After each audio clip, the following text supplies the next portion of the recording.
আগামী জাতীয় সংসদ নির্বাচনে জয়ী হয়ে বিএনপি এককভাবে সরকার গঠনের অবস্থায় আছে যুক্তরাজ্য ভিত্তিক সংবাদ মাধ্যম ফিনান্সিয়াল টাইমসকে তারেক রহমান।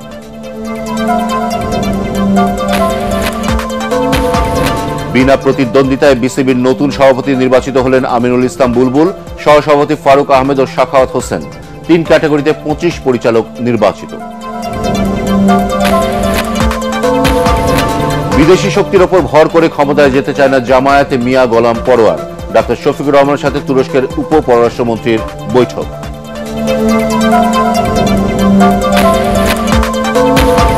সুষ্ঠু ভোট আয়োজনে নির্বাচন কমিশন বদ্ধপরিকর, জানালেন সিইসি। লেভেল প্লেইং ফিল্ড নিশ্চিতে অংশীজন ও গণমাধ্যমের সহযোগিতা কামনা।